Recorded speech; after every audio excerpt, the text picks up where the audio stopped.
Et nous allons prendre le large en quelque sorte avec vous, Jean-Marc. Bonjour, bienvenue sur le plateau de la matinale. Bonjour, merci de m'accueillir. Jean-Marc Artaud, vous êtes photographe spécialiste du noir et blanc, je voyais Oui, c'est sur ça. votre site. Créateur de cette collection très originale. Alors, on va en passer plein de photos pendant cet entretien pour voir un peu votre travail. Une collection qui mêle à la fois des vues des États-Unis, enfin de New York principalement, et puis de la Vendée, C'est des ça. lieux emblématiques. Et vous avez lancé l'idée, et très concrètement, il y a quelques jours, l'officialisation de ce club, Club Vendée New York, avec l'idée de rapprocher les Vendéens installés aux États-Unis et les Américains installés en Vendée. Alors, on va commencer par parler de la voile. Quels sont vos liens, vous, avec cette discipline? Pourquoi avoir envie de mettre en avant des bateaux sur l'eau par le biais de votre travail photographique? Alors, historiquement, je voulais m'engager dans la marine nationale. Et en fait, c'est la vie qui m'a ramené dans le droit chemin de ma propre vie, c'est-à-dire la création graphique. Et puis, en Vendée, on est évidemment baigné, c'est le cas de le dire, de la culture maritime. Donc très vite, comme beaucoup, je me suis intéressé au Vendée Globe et puis ça devient vite une passion. Euh, à l'époque, j'étais designer graphique, donc j'avais une agence de création de marques et de packaging agroalimentaire. Et je souhaitais apporter un œil différent à la voile par le biais de photos argentiques.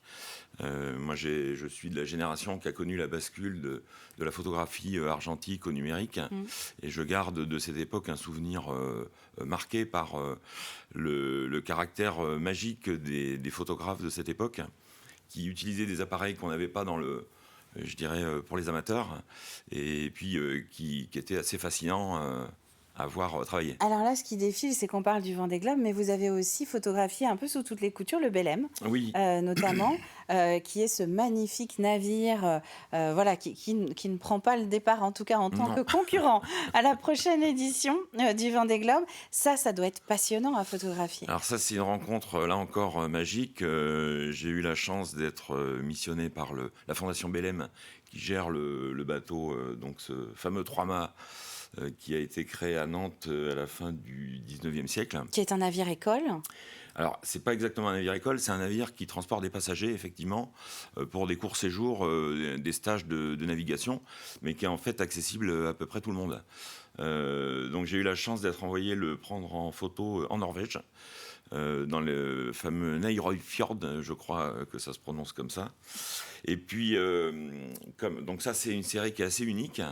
Et puis, comme finalement, moi, dans mon mode de fonctionnement, je mélange tout ce que j'ai dans mon esprit, je le fais voyager aussi dans mes univers voisins. Donc je le fais aller à New York, je l'ai fait aller à Venise, comme vous avez pu le voir tout à l'heure, parce qu'en fait, le Belém a été aussi vénitien pendant une vingtaine d'années avant de redevenir français. Alors ça, c'est la partie Belém. Et comment s'est Voilà. opérée après la bascule sur cette envie de travailler en cette année 2024 en Vendée et notamment au Sable d'Olonne et vraiment baignée par une actualité voile. On a eu la New York Vendée, on a le Vendée Globe qui se profile. Donc vous avez décidé de travailler là-dessus. Bah, en fait, le Vendée Globe 2016, peu avant le Vendée Globe 2016, je me suis essayé effectivement à la photo marine avec mes Rolleiflex.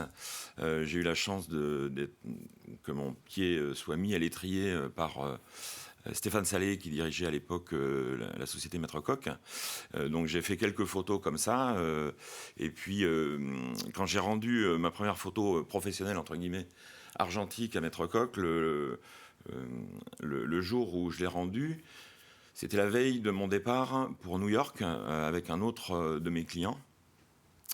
La responsable marketing me dit est-ce que vous savez qu'il y a une course à la voile qui va être organisée l'année prochaine entre New York et les Sables? Donc ça a commencé à faire tilt. Je retrouvais là-bas un ami vendéen qui était expatrié depuis 10 ans à New York. Et voilà, ça a fait le lien comme ça. Et finalement, c'est la course New York-Les Sables qui m'est tombée dessus, alors que finalement, je cherchais le Vendée Globe.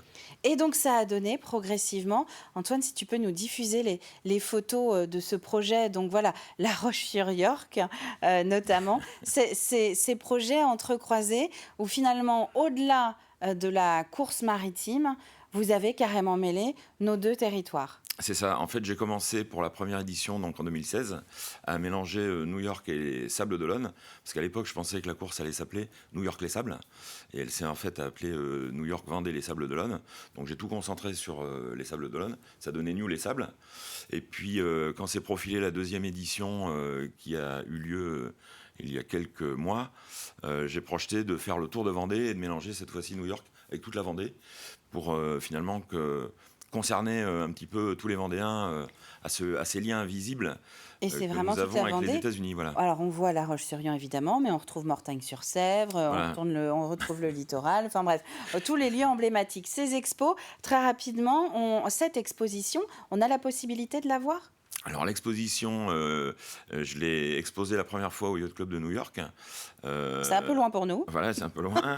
Ensuite, au Prieuré Saint-Nicolas. Je viens de l'exposer partiellement aux Flâneries. Chez nos voisins des Flâneries, tout Voilà, à aux fait. Flâneries. Donc, c'est une exposition qui est itinérante et vouée à se déplacer d'ailleurs dans toute la Vendée.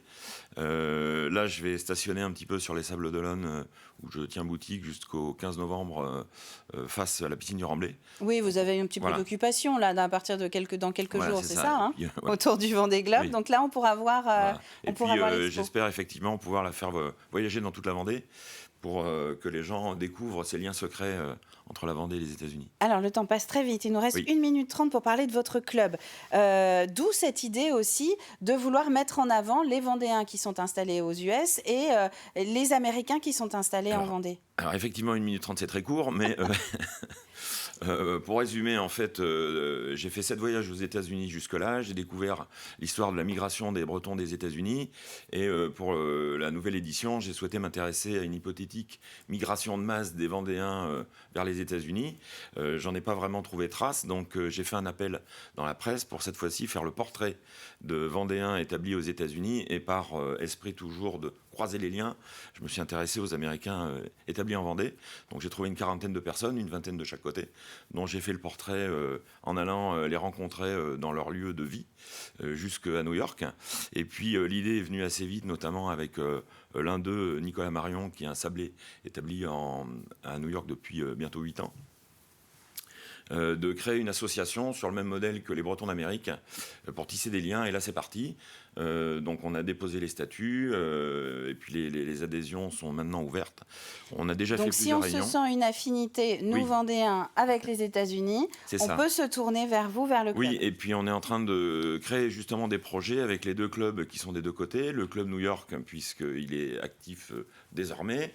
Le club Vendée, on se retrouve la semaine prochaine à près de 40 personnes, déjà, américains et vendéens, pour préparer notamment une fête du 4 juillet qu'on projette de faire l'an prochain au Sables d'Olonne. Et puis, on rêve aussi de faire une fête de la Vendée ou de la brioche avec États-Unis. la danse de la brioche à Times Square. Ça serait chouette. Eh ben, on essaiera Voilà. d'être au rendez-vous. Merci Jean-Marc Merci Artaud beaucoup. d'être venu sur le plateau de la matinale.